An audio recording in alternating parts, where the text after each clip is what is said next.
Alright, so in this segment of videos, we're going to go over a bit about templating.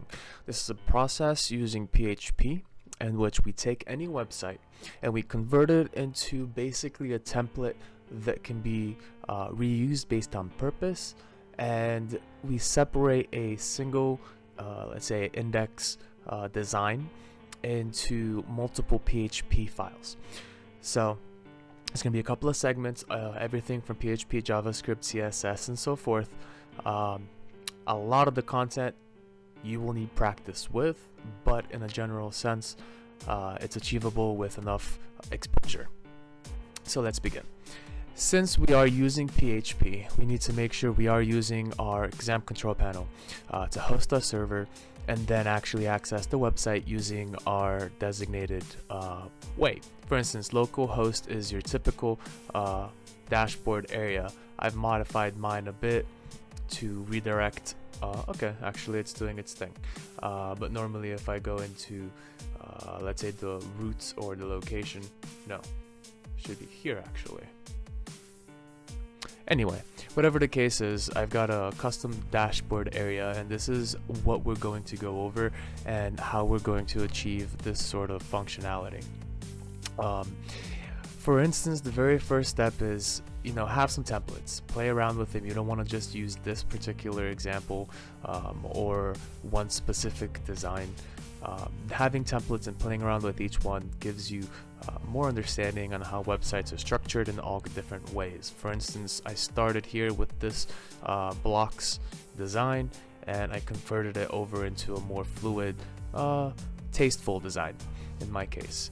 And as far as the functionality, there are certain pieces that we are going to patch up with frameworks that we will include, and other things that will essentially be directly usable through some PHP snippet code.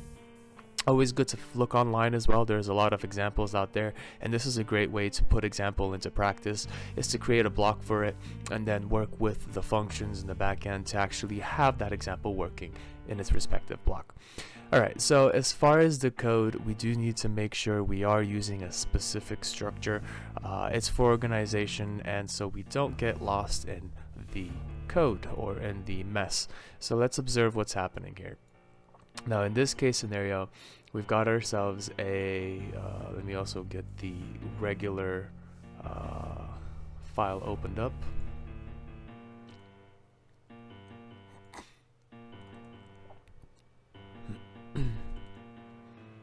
Okay, so here's the original file, and it's this basic HTML setup. Each page is its own HTML file, a lot of copied code. So that's what we're going to fix. We're going to fix the fact that we don't need 6 different pages to manage a single page, but we can reuse certain things like the nav bar and pieces that seem interesting to us. So we're going to go from all this HTML code into a more PHP centric code. So you can see there's still some fallout files from my previous modifications. I still haven't done logins and things like that, but as far as the progress at this point, we're going to take a basic look into taking apart this particular block HTML file and taking it into this PHP code.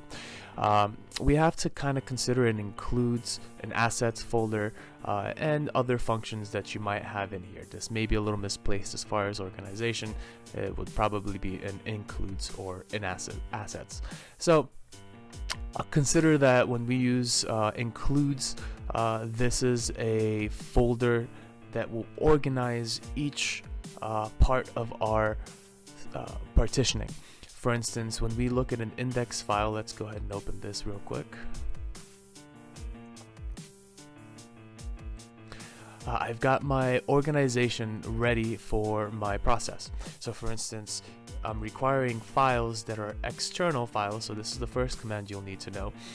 And this will let me include other files in this particular directory location, and will patch this folder, sorry, this file, into the structure that you would see on a typical website when you do inspect.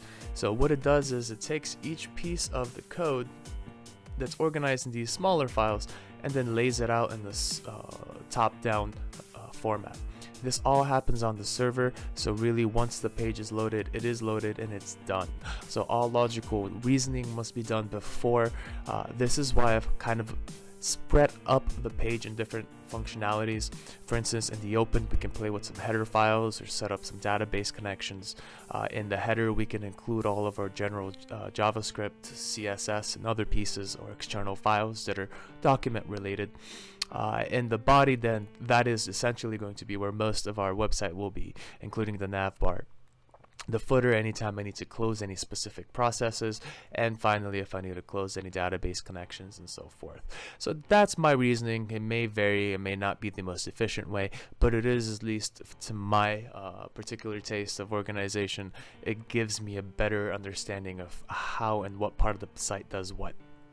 So in the open and the header, we're not going to focus too much on the footer, and close we're not really, but the body is going to be the main particular place. Eventually we will go into setting up databases and such, but for this video, or for the next video, because it's getting a little too long for the explanation, we're going to actually start taking apart this particular this template, and you can use any template really, but we're going to take this template apart and we're going to organize it in the PHP manner that will be much more convenient to use in the future. So stay tuned.